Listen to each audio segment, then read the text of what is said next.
Magandang araw pong muli at pag-usapan po natin itong huling sinabi nitong si Erwin Tulfo na isang aspirant na senatorial candidate sa ilalim ng Marcos administration. Siya po ay isa doon sa mga nominado ng BBM administration. Ito pong si Erwin Tulfo ay isang congressman o representative ng CIS. Pakinggan po natin itong kanyang naging pahayag at medyo nakaka-intrigang pakinggan. 2023 is Salamis. If I will not perform in 3 years, but 2025, kawawa na Diyos pala rin hanggang 2028, wala po tayo nagawa, hindi na step down. Hindi ko na pa antayin hanggang another 6 years, 25 hanggang 2031. Hindi ko na huhintayin yun. So hindi na ako hindi na re-election. Tayin niyo ako, I promise. Just give me 3 years. Ganun din po yung sinabi ko sa DSWD, just give me a few months. That will make a difference. And I did. So ngayon po, kaya malakas po ang loob ko na I can make a difference. May magagawa po tayo dyan. Dahil kung hindi, bababa po ako sa 2028. Ano yung si Tay? So yan po ang naging pahayag ni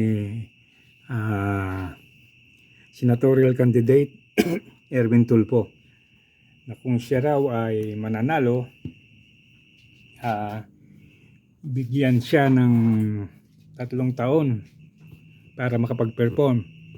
Kung hindi, siya na raw ang magkusang bababa at hindi na rin siya sasali sa anumang re-election. Hindi na raw po siya maghihintay pa ng 6 na taon.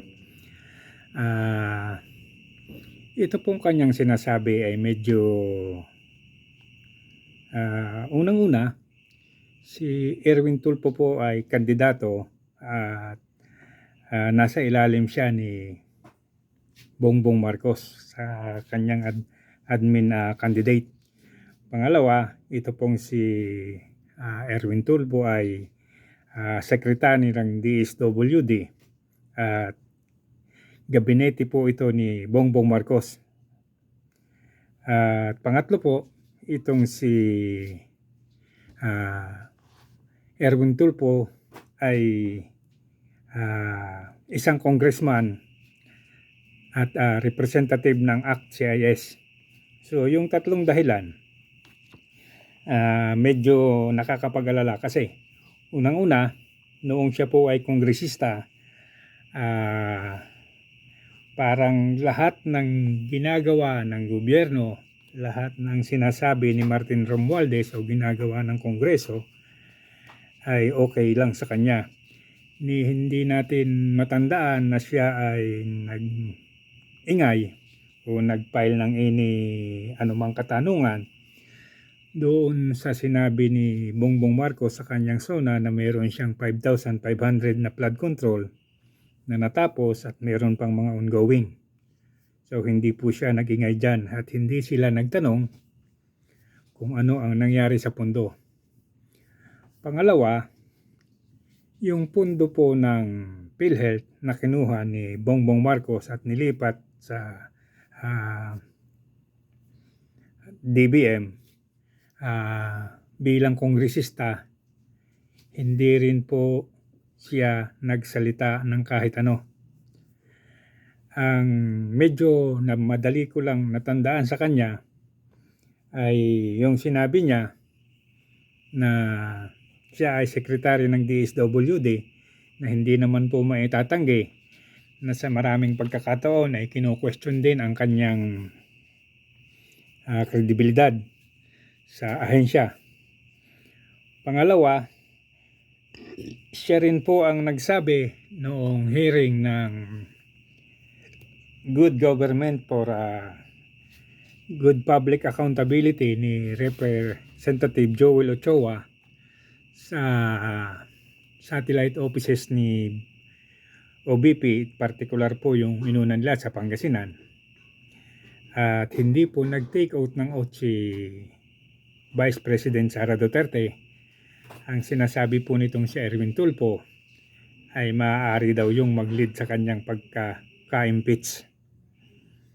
At isa pa po, sinasabi niya na sa Kongreso ay wala pa raw namang nagsasubmit ng anumang impeachment cases laban kay BP Sara. Pero yun pong ACT teacher ay bukal na po sa kanila ang pag-impeach kay Sara. So, yun po yung mga medyo nakakapag-alala dito kay Erwin Tulfo.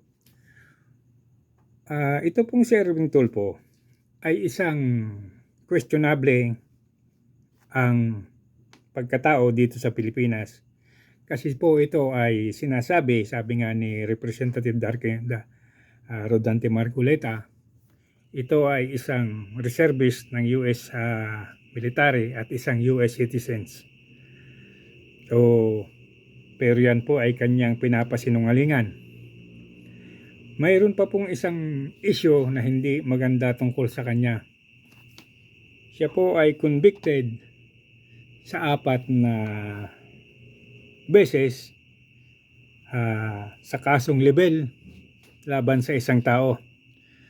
At yan po ay sa Pasay trial court, regional trial court po yata.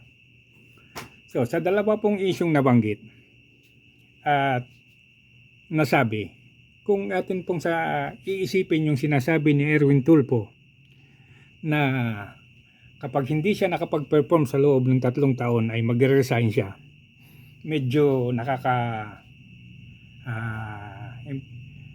mag-alala at medyo parang hindi ka panipaniwala. Kasi isipin nyo to, sa ngayon siya ay may kasong libelo at siya ay convicted. Pero ang pilit po niyang kinakatwiran, yun po ay dahil linya ng kanyang trabaho. Okay, hindi po natin minamasama yung trabaho ni Erwin Tulfo bilang isang mamamahayag o isang komentarista sa telebisyon at sa radyo. Ang punto po dito, siya ay hinatulan dahil may ginawa siyang hindi tama. So, for delikadesa, kasi alam mong hinatulan ka at may ginawa kang hindi tama, dapat siguro ikaw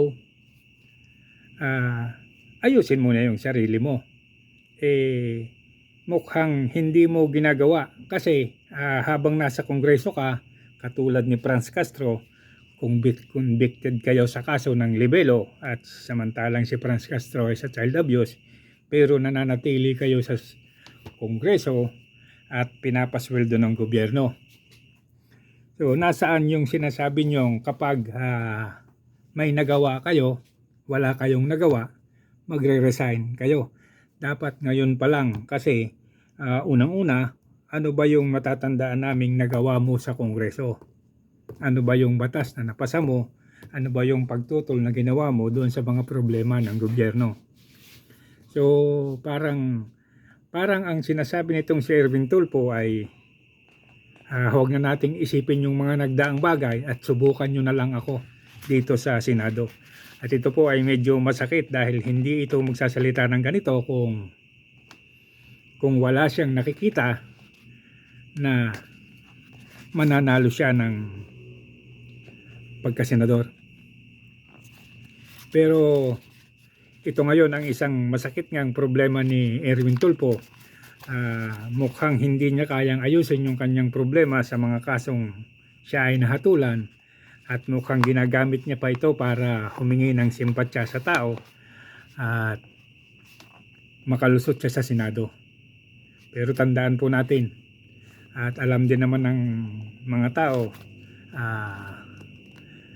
sa dami naman ng kapalpakan na ginawa ng gobyerno ni Marcos ay mukhang mahihirapan ang sino mang kandidato na kanyang i-anunsyo o kanyang i-endorso. Partikular itong si Erwin Tulfo, lalo pat bukod sa may mga problema ito sa personal na buhay, ay maraming issue sa gobyerno ang tila hindi nito pinapansin. At ganon din po dyan sa issue ng mga corruption dyan sa Kongreso ay mukhang hindi rin ito pinapansin. At sa ngayon nga, ang pinupunterya niya ay manalo sa Senado at patunayan yung kanyang kakayahan. Pero napakahirap pong magtiwala sa taong alam mong may kasalanan na, nagpipilit pang gumamit ng ibang bagay para magkunwari na may gagawin na mabuti sa gobyerno. So yan po si Erwin Tulfo. So sa mga nakapanood po nito, like and subscribe na lamang pong muli. Maraming pong salamat.